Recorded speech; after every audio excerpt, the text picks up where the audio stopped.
오늘도 두 번째 아드벤트 대림절 예배 오신 여러분 진심으로 환영하고 축복합니다. 우리 옆 사람과 인사합시다. 잘오셨습니다. 예배 승리합시다. 네, 하나님은 역시 예배하는 자가 성령과 진리로 예배할지니라 하셨습니다. 이 시간 여러분 모두를 성부와 성자와 성령의 이름으로 진심으로 예배 초대합니다. 다 같이 신앙 고백하심으로 주례를 시작하겠습니다. 전능하사 천지를 만드신 하나님 아버지를 내가 믿사오며 그 외아들 우리 주 예수 그리스도를 믿사오니 이는 성령으로 잉태하사 동정녀 마리아에게 나시고 본디오 빌라도에게 고난을 받으사 십자가에 못 박혀 죽으시고 장사한 지 사흘 만에 죽은 자 가운데서 다시 살아나시며 하늘에 오르사 전능하신 하나님 우편에 앉아 계시다가 저로서 산 자와 죽은 자를 심판하려 오시리라. 성령을 믿사오며 거룩한 공예와 성도가 서로 교통하는 것과 죄를 사하여 주시는 것과 몸이 다시 사는 것과 영원히 사는 것을 믿사옵나이다. 아멘. 자리에 앉아서 찬송가 96장을 다 같이 부르겠습니다.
다 함께 기도하시겠습니다. 사랑과 은혜가 충만하신 아버지 하나님, 저희들을 한 주간도 지켜보호하시고 하나님을 높이는 두 번째 강림절 예배에 참여할 수 있도록 정선함께서 저희들을 주님의 몸 되신 교회에 초청해 주신 은혜를 진심으로 감사드립니다. 이 예배 가운데 임재하시면 하나님, 저희들을 꼭 만나 주시옵소서. 아버지를 만나 뵙는 신령한 예배에 올려드리게 하옵기를 간절히 간구드립니다. 회개하기에 가장 합당한 이 시간, 속으로 지은 모든 죄까지도 고백하오니 사하여 주옵소서. 우리 사랑하는 목자 말씀을 선포하실 때 성령으로 말씀하게 하옵시고, 목자의 가정을 모든 어려운 일에서 보호하여 주시옵시며 말씀을 받는 저희들 옥토되게 하여 주시옵소서. 하나님, 두 번째 강림절을 맞습니다. 세상이 하나님보다 크게 보일 때도 우상이 견고한 성으로 제 안에 자리하고 있었습니다. 하나님보다 더 크게 보이는 모든 것들을 말씀과 기도로 부수어버리게 하옵소서. 예수님의 심장을 닮아 인격이 변화되고 능력으로 나타나 토기장이 하나님께서 저희들을 다듬어 새롭게 하옵소서. 이 강림절 시기에 오직 주님만 생각하도록 크신 은혜 입혀 주옵시기를 간절히 간구드립니다. 하루속히 코로나 정식 있게 하옵소서. 그런 중에서도 선교 문을 활짝 열려 있게 하옵소서. 주의 나라와 의를 구하는 모든 자에게 평안을 끼치시옵소서. 병상에서 앓고 있는 저들의 고통을 치료하옵시고, 특히 우리 성격교회 목회자 가정으로부터 모든 식구들의 가정을 보호하여 주시기를 간절히 간구드립니다. 예배 후 목사님, 사모님, 여러 청년들께서 매주일 저희들이 편안하게 예배에 임할 수 있도록 소독으로부터 모든 준비를 해주심에 감사드렸고, 그들의 병사가 평안하고 복되게 하옵소서. 예배 후 소예산 결산 모임이 있습니다. 걸음걸음의 주인 되시는 주님께서 저희들의 하고자 하는 계획에 지혜를 주시옵기를 간절히 부탁드리옵고, 살아계신 우리 구주 예수님 이름으로 기도 올리옵나이다. 아멘.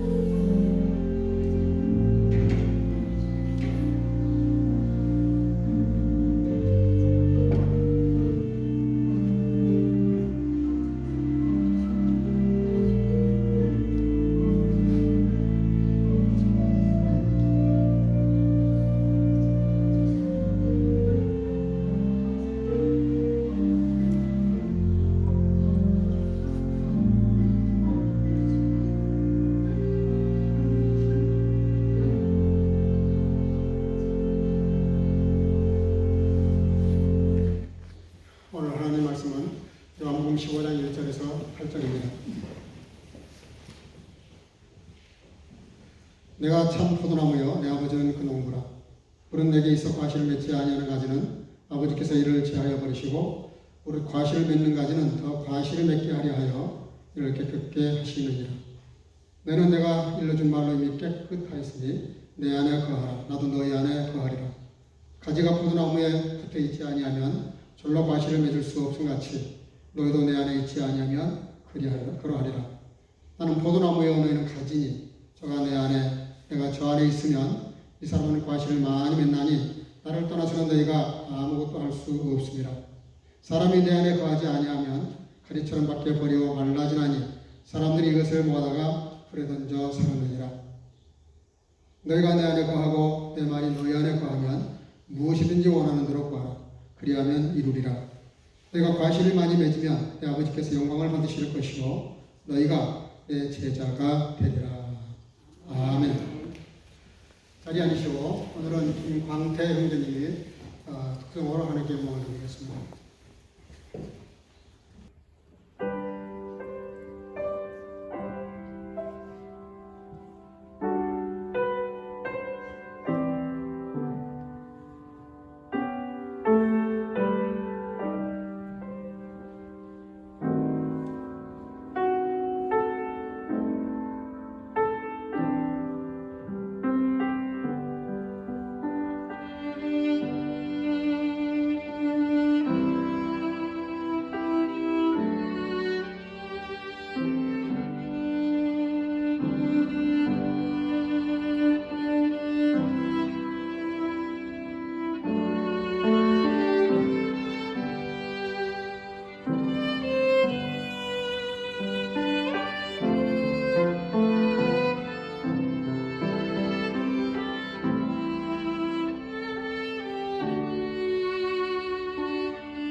아멘.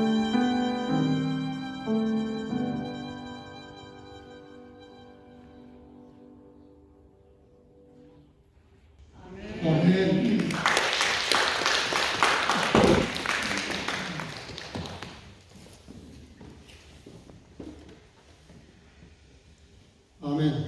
교회 찬양 감사합니다.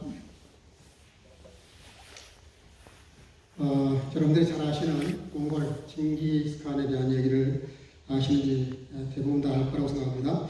그가 전쟁에서 대부분 승리를 많이 했는데 그 이유가 아주 생각보다 간단하다고 합니다. 세 가지 요인이 있었는데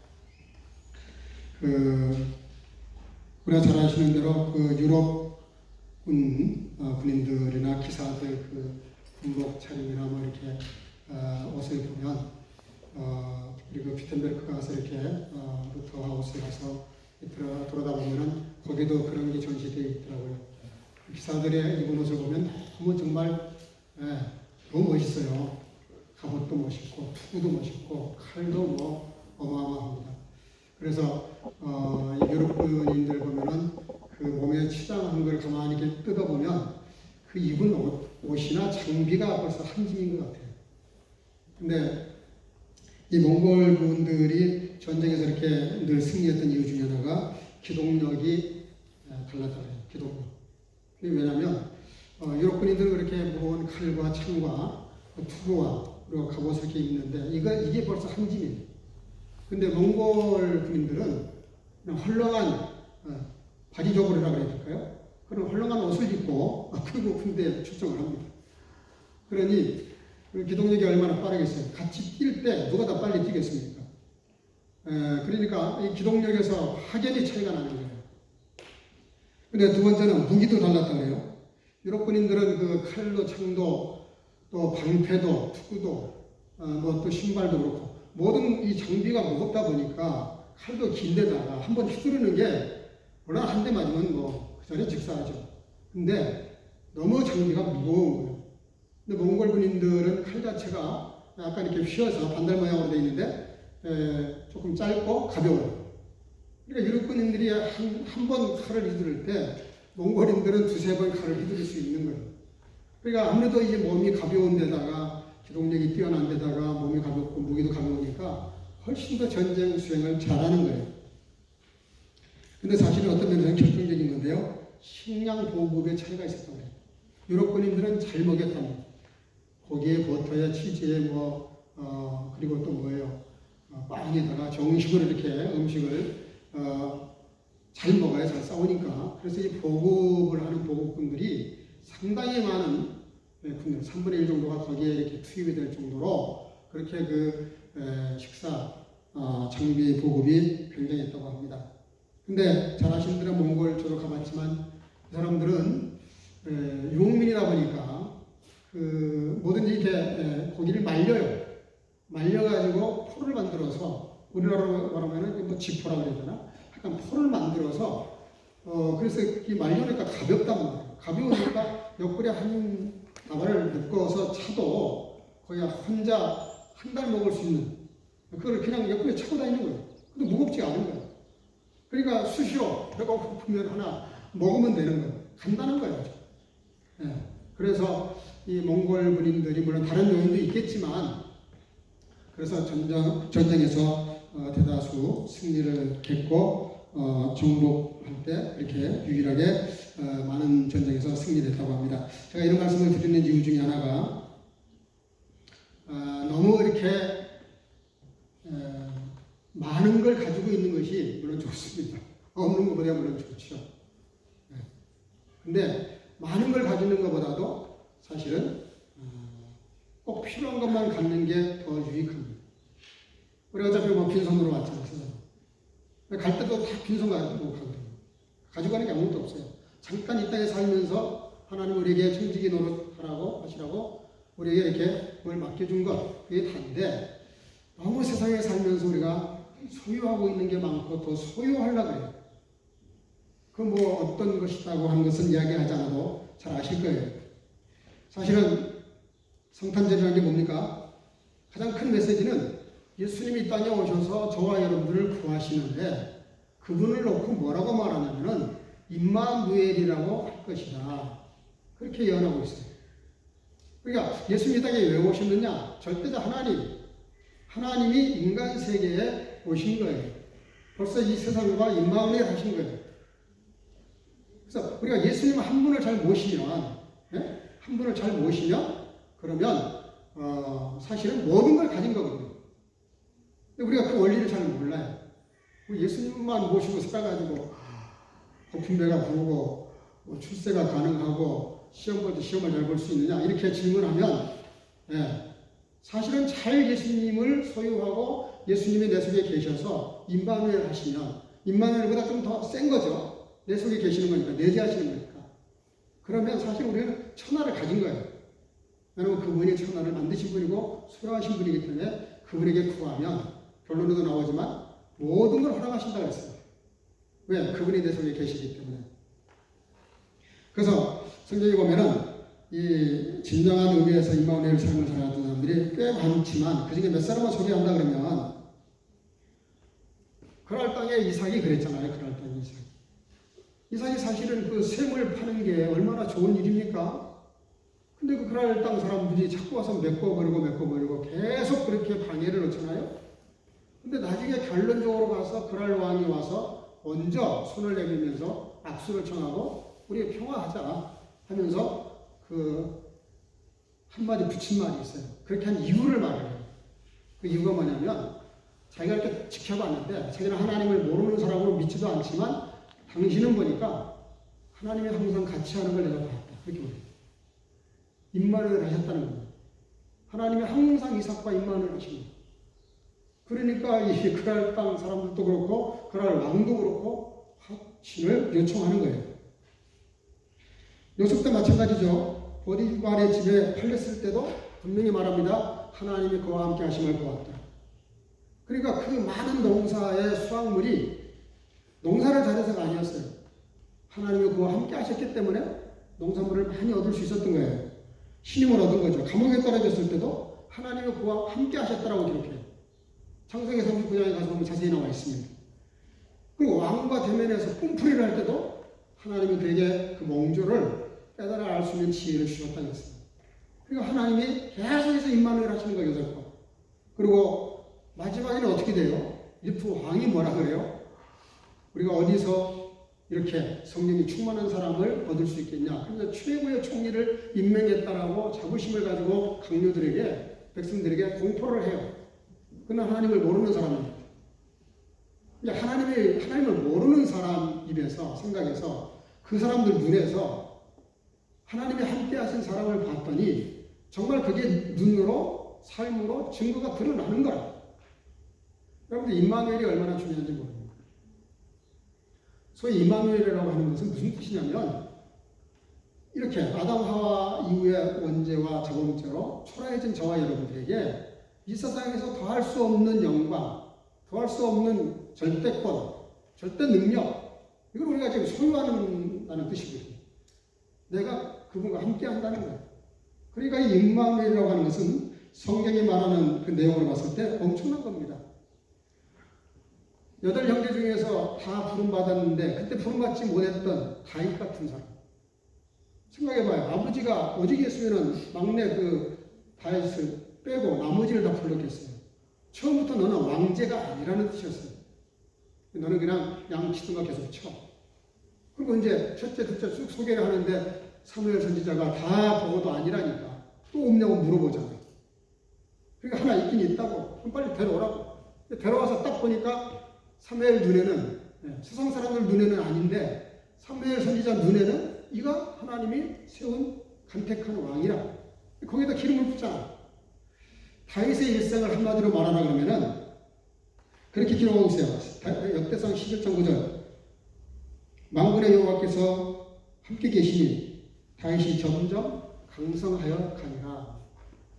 다윗이 다윗 됐던 것은 다윗에게 있는 게 아니에요. 물맷돌을 잘 던져서가 아닙니다. 하나님이 그와 함께 하셨기 때문이에요. 임마누엘 하셨기 때문이라는 말입니다. 바울 사도도 이렇게 말합니다. 고린도전서 15장 10절. 그러나 나의 나 된 것은 하나님의 은혜로 된 것이니 내게 주신 그의 은혜가 헛되지 아니하여 내가 모든 사도보다 더 많이 수고하였으나 내가 아니요 오직 나와 함께 하신 하나님의 은혜로라. 바울 사도가 그렇게 위대한 성경을 11권씩이나 계시를 받아서 기록할 정도로 엄청난 신구약 성경을 꿰뚫어보는 그 복음 진리의 맥을 뚫고 있었던 최고의 정말 신학자이면서 하나님의 종이면서 선지자면서 그리고 선교사, 특별히 이방인들을 위해서, 그리고 이방인들을 위해서라는 말은 그 일부분이고 사실은 성경의 어마어마한 계시를 받아서 우리에게 알려주셨잖아요. 근데 그 영성이 어디서 왔습니까? 이 모든 것이 하나님의 나와 함께 하신 은혜였다. 임마누엘을 증거해요. 오늘 저와 여러분들이 좀 실험할 게 뭐냐면은 어떻게 하면 우리도 그러면 그 임마누엘 하신 이미 여러분 생각해봐요. 하나님이 우리와 함께 하신다. 나와 함께 하신다. 이게 임마누엘인데 근데 저도 한번 말한 적이 있습니다. 마태복음 1장에서도 임마누엘을 말씀하시고 마지막 28장에서도 임마누엘을 말씀하시고 떠나셨어요. 근데 그 임마누엘 그것이 마태복음 첫 장부터 마지막 장에만 있는 내용이 아니고요. 창세기부터 있는 거예요. 창세기부터 계신 거예요. 창세기부터 창조 때부터 하나님이 이 땅과 함께 하셨어요. 모르겠어요. 앞으로 뭐 과학이 엄청 발전해서 다른 우주 공간에 또 생물체가 있을지 없을지는 모르겠지만 중요한 것은 이 지구라고 하는 여기에 하나님이 특별히 선택을 하셔서 에덴을 창설하시고 인간을 만드시고 우리를 지금까지 인도하셨고 마지막 예수님이 다시 온다는 제1은 뭡니까? 제2의 임마누엘입니다. 그죠? 다시 오신다는 게 뭐예요? 초림 때도 우리와 함께 여기 오셔서 우리와 함께 하셔서 우리를 구원하셨고 그리고 부활 승천하셨는데 그분이 다시 이 땅에 오시겠다고 약속하신 그 다시 온다는 말이 뭐예요? 다시 오시면 우리를 다시 천년 왕국으로 데려가신다고 했어요. 천년 왕국이 이루어집니다. 그게 뭐냐면 영원토록 함께 하시는 떠남이 없는. 그게 성경이 뭐예요? 시작부터 마지막까지 그 이유도 다 뭐냐면 임마누엘이에요. 임마누엘의 하나님. 그러니까 우리가 늘 나와 함께 하시는 그 하나님에 대해서 우리가 잘 이해하고 있어야 됩니다. 근데 그렇다면 이 임마누엘이 어떻게 우리와 함께 하시게 됐는가? 그 서너 가지만 좀 생각해 보겠습니다. 마태복음 1장에 보면은 23절 보라 처녀가 잉태하여 아들을 낳을 것이요 그 이름을 임마누엘이라 하리라 하셨으니 이를 번역한즉 하나님이 우리와 함께 하시다 함이라. 마태복음 28장 18절 볼지어다 내가 세상 끝날까지 항상 너희와 함께 있으리라. 임마누엘이 어떻게 이루어지는지를 우리가 잘 보여주는 말씀입니다. 그 임마누엘 하신다는 말씀 속에 약간 좀 특이한 게 있습니다. 그게 뭐냐면 너와가 아니라 너희와 우리와. 그 우리라는 말을 써요. 우리라는 말. 여러분들 기억하셔야 됩니다. 우리가 구원받는 것은 1대1입니다. 하나님 앞에 내가 개인적으로 1대1로 주님을 만나서 거듭나지 않으면 구원받지 못합니다. 거듭나는 역사는 1대1이에요.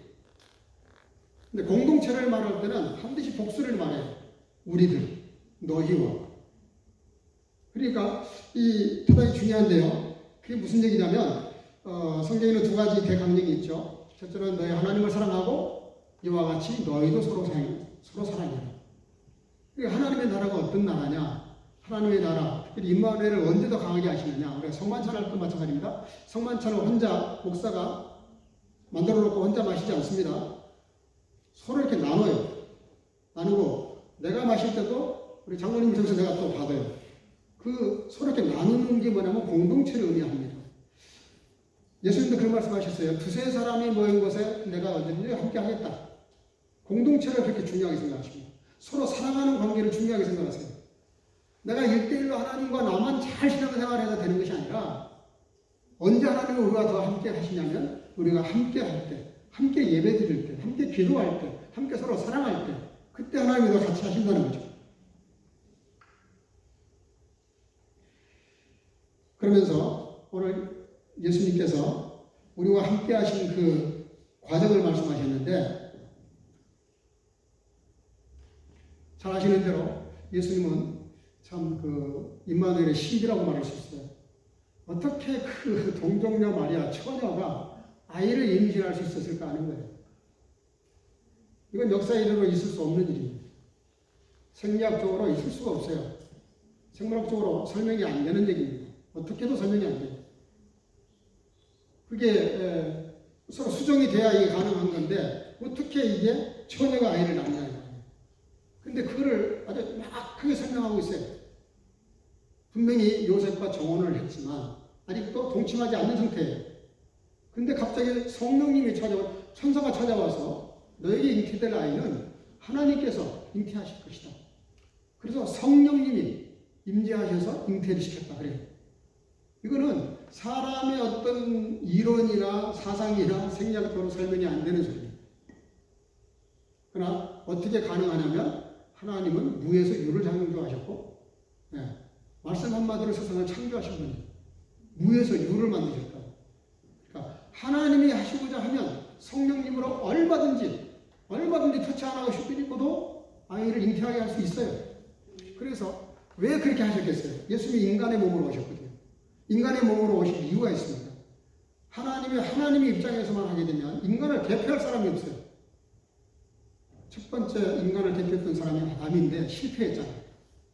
그래서 두 번째 아담으로 보내신 분이 예수님이신데 그러면 예수님이 저와 여러분들을 대신해서 대표해서 우리 죄 문제를 가지고 나가시려면 철저히 인간이셔야 돼요. 사람처럼 오셔야 된다고요. 안 그러면 무효예요. 이게 원리 안 맞아요. 성경의 언약의 말씀과 안 맞아 들어가요. 그래서 예수님이 인간의 몸으로 오시는데 그렇다고 요셉과 동침해서 아이를 낳으면 그 태어난 예수님도 원죄가 있단 말이에요. 이 원죄를 없애는 방법이 뭐예요? 사람, 요셉을 배격하는 거예요. 그리고 그 대신 하나님의 영, 성령의 역사로 아이를 임신하게 하셨기 때문에 철저하게 사람이면서 철저하게 죄가 없는 분으로 오신 거예요. 죄가 눈꽃만큼이라도 있으면 죽는 사람은 그 죄로 죽는 것이지 다른 사람을 위해서 죽을 자격이 없어요. 성경을 읽어보면 너무너무 신기하고 기가 막히게 딱딱 들어맞습니다. 그래서 요셉을 빼고 거기에 성령님께서 역사하셔서 아이를 잉태하셔서 해산해서 난 아이가 예수님이신데 죄가 없는 분이시기 때문에 대제사장이 되셔서 우리 모두의 죄를 가지고 제사 드리러 십자가에 올라가신 거예요. 그리고 거기서 십자가 제사를 통해서 우리 모든 죄를 대제사장이 속죄일에 한 번 드려서 이스라엘 백성의 1년 죄가 다 없어지듯이 온 인류의 죄가 다 없어진 건데 조건이 뭐예요? 그 사실을 믿고 받아들이는 거예요. 그게 믿음입니다. 그래서 우리가 한 건 아무것도 없는 거예요. 죽으신 것도 예수님이시고 제사를 드신 분도 예수님이시고 모든 게 하나님의 역사로 우리 대신해서 이루어졌는데 완벽한 거예요. 그게 임마누엘의 신입니다.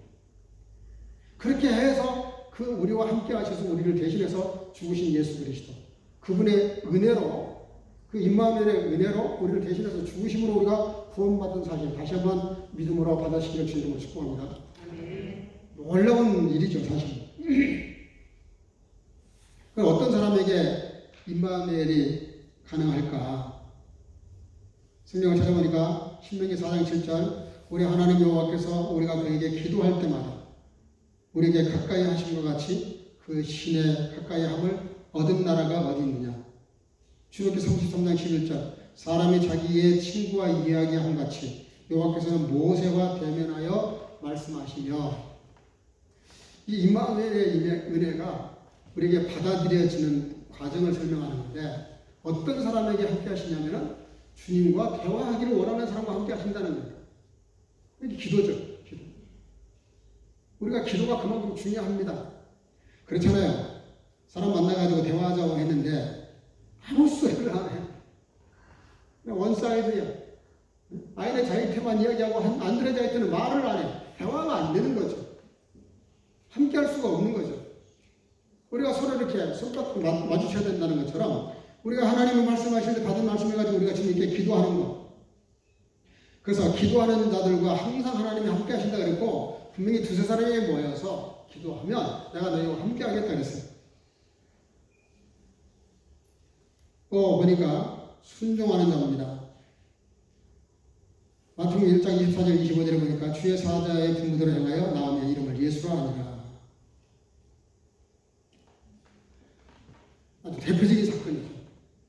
그 순종을 왜 대표적으로 말씀드리냐면은 마리아가 순종하기 어려운 얘기입니다. 이게 그렇잖아요.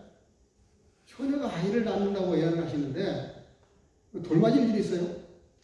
사실은 그때 당시 문화로는 돌만 맞는 게 아니라 가문을 완전히 닫아버려야 될 일입니다. 그런 일이 예언되어졌을 때 이 마리아는 받아들여요, 그대로. 그냥 순종을 한다고요. 우리가 하나님이 나와 함께 하심을 체험하기를 원하시면 좀 내 이성이 안 맞고 경험이 안 맞고 내 경우에 안 맞고 합리적이지 않더라도 말씀이라면 아멘하고 받아들일 수 있기를 주 이름으로 축복합니다. 그래야 그런 역사를 체험할 수 있는 거예요. 뭐 너무 이렇게 합리적으로 앞뒤 딱딱 들어맞는 인간적인 생각으로 순종해가지고는 하나님의 역사를 체험하기 어렵죠. 오늘 본문 말씀은 너무나 잘 아는 유명한 말씀이죠. 포도나무와 가지. 너무나 잘 아는 내용이에요. 근데 이 말씀보다 더 임마누엘을 설명할 수 있는 성경이 없어요, 사실. 포도나무 이야기를 하시면서 너가 내 안에, 내가 너 안에. 내가 내 안에, 너가 내 안에 거하고 내 말이 너희 안에 거하고. 두 가지로 설명하는데 여기 보면 4절에 두 번, 5절에 한 번, 6절에 한 번, 7절에 한 번. 이 짧은 7절까지 5번 정도 내가 내 안에, 내가 너 안에 계속 그 이야기를 하세요. 이거는 그냥 옆에 계시는 정도가 아니에요. 내 안에 들어오시는 거예요. 예수님이 내 안에 계시고 내가 주님 안에 들어가는 거예요. 이거보다 더 임마누엘이 어디 있어요. 가장 정말 확실하게 우리에게 보여주시는 거죠. 4절에 내 안에 이게 무슨 얘기입니까? 생명관계를 말합니다. 네가 내 안에 있고 내가 너 안에 있어야 네가 산다는 거예요. 그렇지 못하면 넌 죽는다는 거죠. 생명력이 끊기는 거예요. 가지가 몸통에 붙어 있어야 살아있는 것처럼 우리가 하나님과 이렇게 같이 하는 그런 은혜가 있지 않으면 우리가 죽는다는 거예요. 5절에 내 안에는 뭐예요? 과실을 맺느냐 못 맺느냐 하는 문제예요. 다른 말로 말하면 결과의 문제입니다. 결과. 우리 인생이 성공하느냐 실패하느냐 열매를 맺느냐 맺지 못하느냐에 대한 말씀이에요.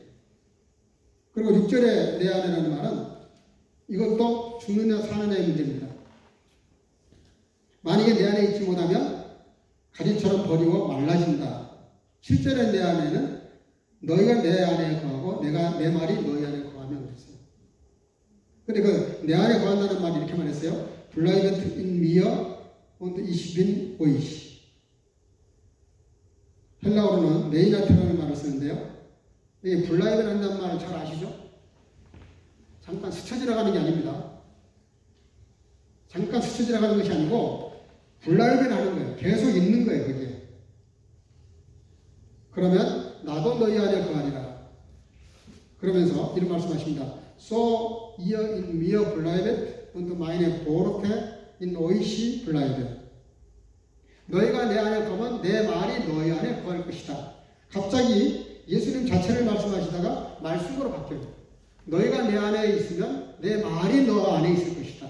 그렇게 바꿔서 말씀을 하십니다. 7절에서도 너희가 내 안에 거하고 내 말이 너희 안에 거하면 이렇게 말씀하시는데 그 내 말이 너희 안에 거한다는 말이 무슨 말일까요? 우리가 이제 예수님은 이미 부활 승천하셔서 올라가셨잖아요. 이 땅에 안 계세요.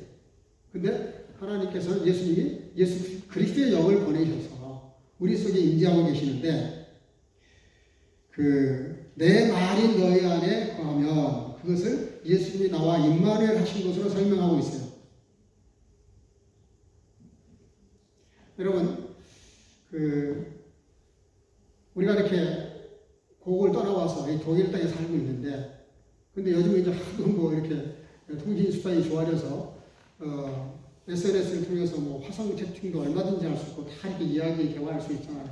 정말 옛날에는 그 전화 한 통화 하는데도 돈이 엄청 들어가는데 지금은 뭐 무료로 그냥 화상 채팅을 이렇게 하니까 그렇게 거리감이 약간 이렇게 좁혀졌어요. 근데 제 개인적인 얘기에서 미안한데 어진이가 우리 집에 이제 같이 살 때 밥 먹을 때마다 나한테 한 말이 있어요. 근데 그 말이 지금도 제가 귓속에 생생히 살아있어요. 아빠, 고기 그만 먹어. 그랬어요. 고기. 우리 희진이는 아빠, 라면 먹자. 그런 말들이 지금도 이렇게 기억에 남아있어요. 근데 우리가 이렇게 떨어져 있죠. 떨어져 있는데도 같이 있는다는 게 뭡니까? 그 사람이 사용하던 물건, 자커니 내 그 방에 있어서 같이 있는 것도 흔적이겠죠. 근데 더 중요한 건 그가 나에게 했던 말, 내가 했던 말 서로 기억하면 그 말을 기억하고 그 말을 가지고 삶에 영향력을 끼친다 그러면 그게 같이 있는 것이죠. 함께하는 것이죠. 그래서 이 지금 저와 여러분들과 임마누엘 하시는 수단, 방법이 좀 바뀌었다는 얘기입니다. 그 얘기하려고 이렇게 설명한 거예요. 이 66권 성경책이야말로 하나님이 우리와 임마누엘 하시는 가장 확실한 증거입니다. 그렇죠? 우리가 말씀 이렇게 예배 드릴 때 말씀을 듣고 매일 말씀을 묵상하시고 말씀을 들어야 되는 거예요. 왜냐하면 그 말씀과 함께 주님이 하시기 때문에. 우리가 그 사람을 기억한다는 건 바로 그런 것이잖아요.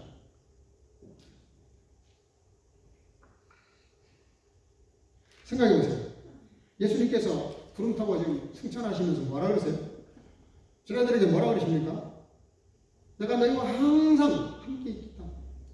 볼지어다. 두고 봐라. 내가 너희와 함께 하나 하지 않냐. 그런 말씀이죠. 내가 항상 너희와 함께 하겠다. 근데 사실 좀 말이 안 맞잖아요. 떠나시면서 같이 하시겠다. 그게 무슨 뜻이에요? 떠나시고 떠나신 것이지 떠나시면 어떻게 나와 함께 하시겠어요? 그 함께 하신다는 방법이 뭡니까? 남겨놓으신 말씀이죠. 말씀. 그래서 여러분들이 혹시라도 내가 주님과 관계가 멀어졌다는 느낌이 들거나 좀 이런 삶에서 어떤 그런 감이 오면 그냥 성경을 빨리 피시는 게 좋아요. 그리고 내가 늘 읽고 머릿속에 담고 있는 말씀을 암송하는 것도 더 좋고요. 그래서 말씀을 이렇게 기억하고 말씀을 읽는 거예요. 읽을 때 벌써 내가 주님 안에, 주님이 내 안에 들어오신 거예요. 그러니까 이미 그렇게 되어 있지만 우리가 이제 하도 둔하다 보니까 세상에 너무 몰두하다 보니까 잊어버린단 말이에요.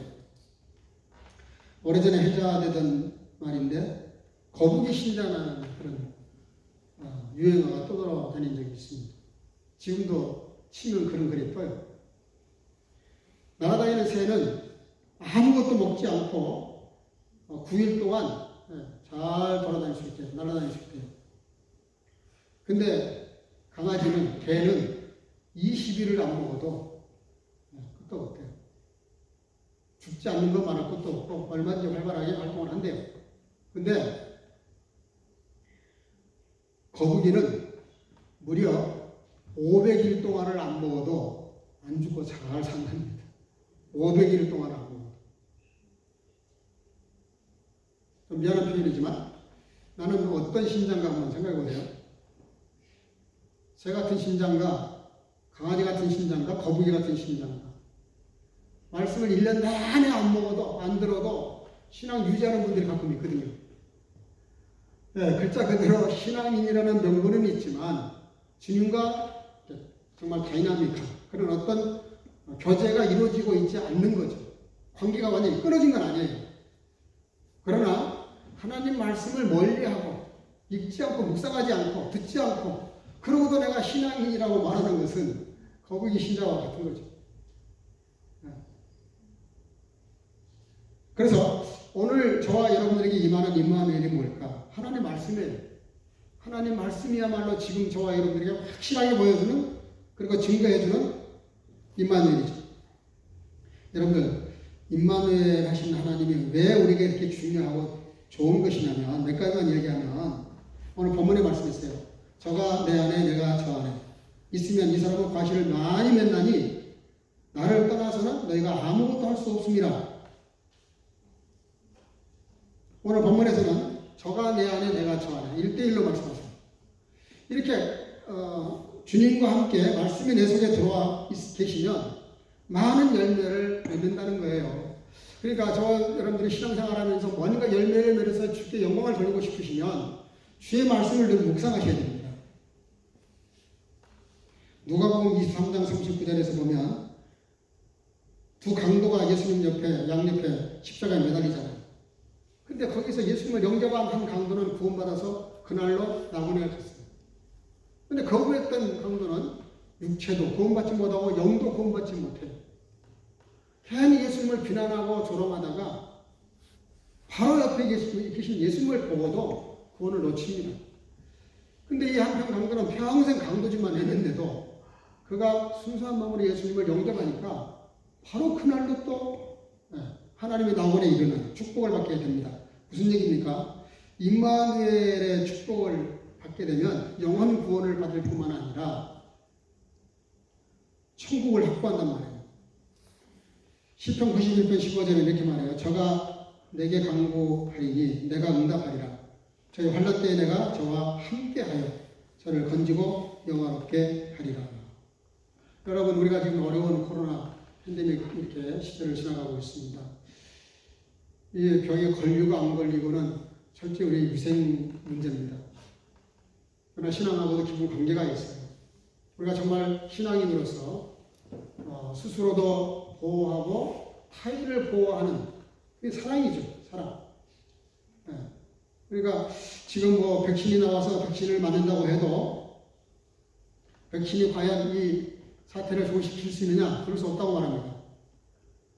대단히 좀 그런 거는 암울한 이야기인데 70억 인구가 다 맞아가지고 그것이 없어질 수 있을지는 모르겠지만은 현재로서는 마스크를 쓰는 것이 제일 확실하고 혼탁을 줄이는 것이 제일 확실하다고 말을 하는데 한국교회 그렇게 뉴스를 보니까 700명 성도가 예배를 드리는데 그 안에 3명의 환자가 있었어요. 확진자가.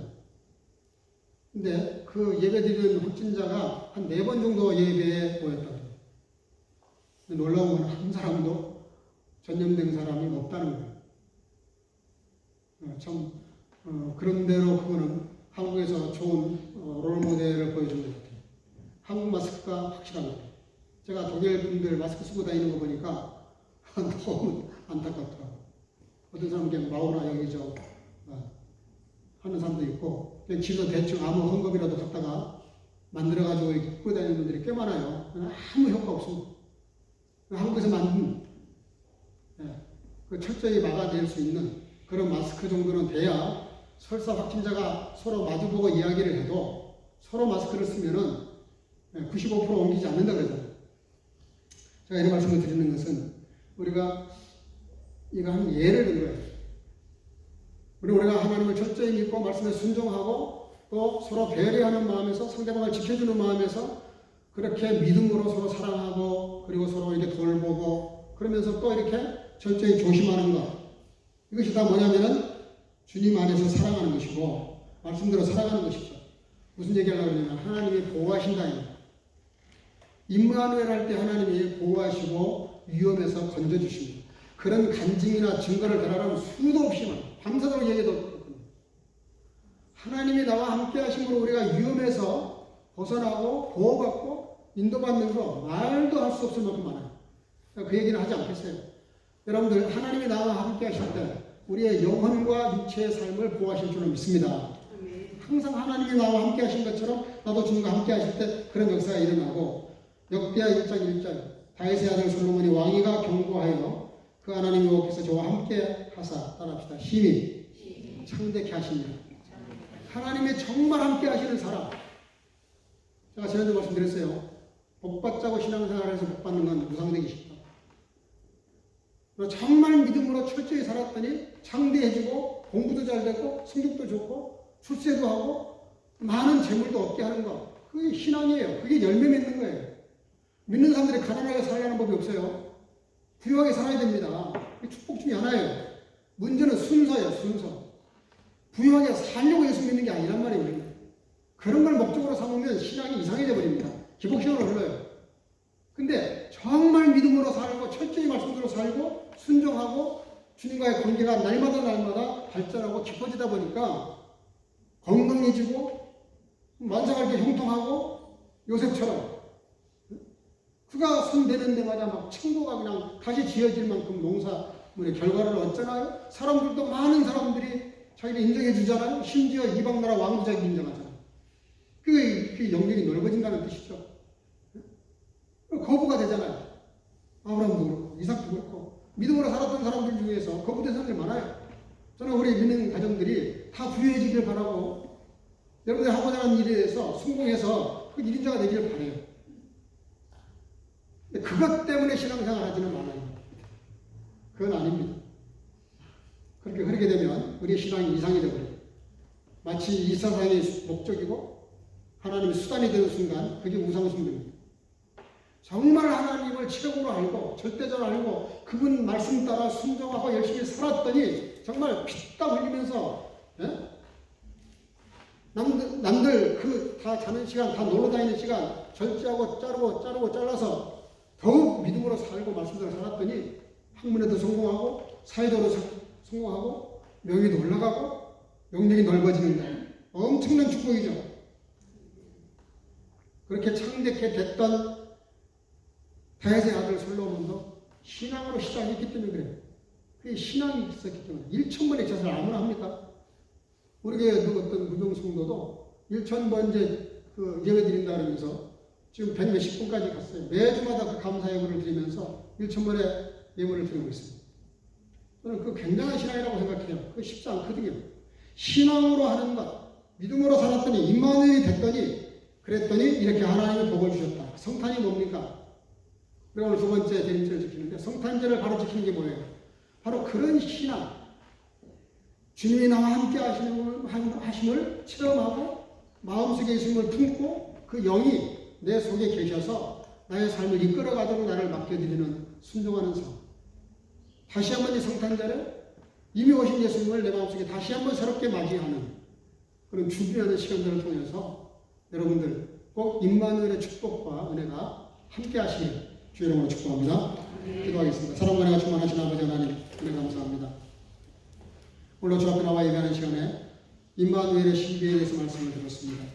우리와 함께 하시기 위해서 하나님의 하나밖에 없는 아들이 땅에 내려보내시고 우리를 죽으시고 부활하시고 승천하셨는데 그럼에도 불구하고 내가 너희와 항상 함께 하시겠다고 언약의 말씀을 주신 대로 우리에게 남겨놓고 가시니 하나님의 말씀을 가지고 우리가 정말 임마누엘함으로 다시 한번 이 성탄절을 맞이해서 임마누엘의 신비를 기억하게 도와주시고 나와 함께 하신 그 주님과 말씀과 더불어 우리의 삶이 주님의 내 안에 내가 주님 안에 있는 삶을 통해서 열매 맺는 주께 영광 돌리는 아름다운 삶을 살아가도록 축복하시고 이번 성탄절에 더 큰 은혜가 임하도록 함께해 주시기를 간절히 소원합니다.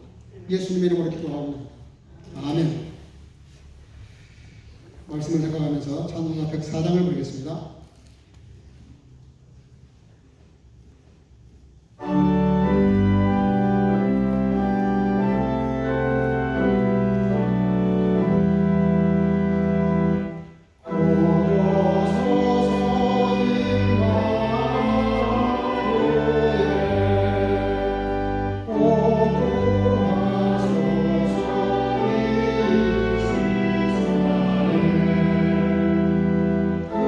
Oh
사랑 은혜가 충만하신 아버지 은혜 감사합니다.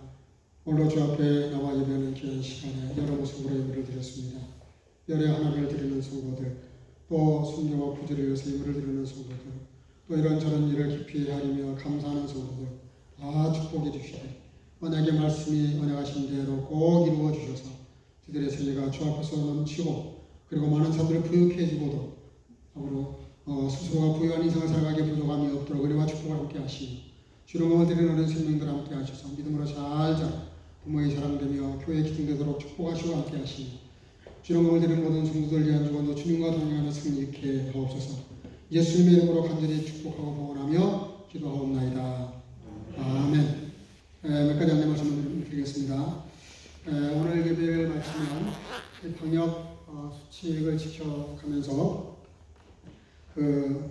소예산위원회로 모이겠습니다.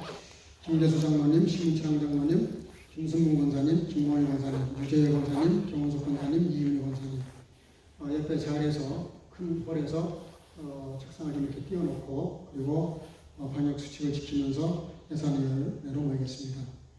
다음 주일은 이 자리에서 우리 전체 재직회 결산 예산 재직회로 모이도록 그렇게 하겠습니다. 다시 한번 성탄절 예배는 12월 25일 오후 3시에 예정하고 있습니다. 시간을 잘 비워놓으시고 예수님 오신 날인데 축하하는 귀한 예배가 될 수 있기를 바랍니다. 나머지는 광고 참고하시고요. 오늘 이제 두 번째 강림절인데 다음 주 세 번째 강림절을 위해서 기도하시고 또 오늘 이렇게 많이 나오셨는데 다음 주는 더 많이 나오셔서 예수님 오심을 준비하는 예배를 다 참여할 수 있기를 바랍니다. 주일학교와 성가대 그리고 그 영상 개돌투 영상 촬영팀 제가 이렇게 개인적으로 어떻게 해야 될지에 대해서 이미 서로 책임자들하고 대화를 나눴습니다. 그래서 방역 수칙을 철저히 지키면서 줌이나 이런 걸 통해서 하시고 혹시 나와서 하게 되기 때문에 4사람 이상 넘어가면 안 됩니다. 그래서 그 이하는 괜찮습니다. 예, 지금 수요 금요 기도의 말씀으로 이렇게 올리고 있는데 더 많이 참석해 주시기를 다시 한번 당부를 드립니다. 오늘도 감사한 것은 니콜라우스 탁인데 사실은 우리 개신교에서 지키는 날은 아니고요. 성자 니콜라우스라는 건 여러분들 다 이미 아실 거예요. 어떤 분인지. 그러나 그냥 지나가기 좀 섭섭하고 아쉬워서 우리 문명의 성도님이 오늘 그 쇼콜라데를 좀 이렇게 기증해 주셨어요. 가실 때 저 뒤에 하나씩 한 사람에 하나씩 다 받아가시기를 바랍니다. 기증해 주시면 감사하고요. 예. 주중에 어려운 일이 있으신 분들은 시간 구애받지 마시고 저한테 연락해 주시기를 바랍니다. 안 집사님 생각가서 전도사님하고 지금 우리 교회 박은혜 전도사님이 슈바고 샤프트로 4개월간 오월납부를 합니다. 그래서 4개월간 휴직을 하게 되는데 그 4개월간 우리 주일학교를 이렇게 맡아서 설교해 주실 선교사님을 제가 섭외를 했습니다. 그래서 다음 주부터는 이 선교사님이 그 일을 맡게 되는데 오늘 예배 마치고 잠깐 소개하도록 그렇게 하겠습니다. hen진욱 선교사님이십니다. 예, 나머지 광고는 예배 마치고 하도록 그렇게 하겠습니다.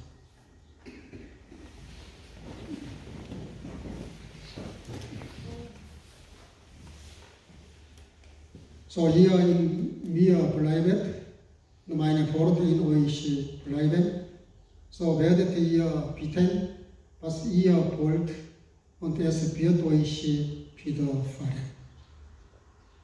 Der Herr segne dich und behüte dich. Der Herr lasse dein Angesicht leuchten über dir, sei dir gnädig. Der Herr hebe sein Angesicht über dich und gebe dir Frieden. Der Gnade unseres Herrn Jesus Christus und die Liebe Gottes und die Gemeinschaft des Heiligen Geistes sei mit euch allen. 아멘. 너희가 내 안에 거하고 내 말이 너희 안에 거하면 무엇이든지 원하는 대로 구하라. 그리하면 이루리라. 여호와는 내게 복을 주시고 너를 지키시기를 원하며 여호와는 그 얼굴로 내게 비추사 은혜 베푸시기를 원하며 여호와는 그 얼굴로 내게로 향하여 주사 평강 주시기를 원하노라. 저는 우리 구주 예수 그리스도의 놀라우신 은혜와 아버지 하나님의 극진하신 사랑하심과 성령의 고통으로 충만케 하시니 오늘도 우리 구준하신 날을 인하여 영원히 우리와 함께 하실 임마누엘 되신 예수님을 내 영혼과 가슴속에 품고 살아감으로써 주께서 원하시는 삶과 풍성한 열매를 맺고자 결단하고 돌아가는 사랑하는 온 성교회장 머리 위에 이제부터 영원토록 함께 있을지어다. 아멘.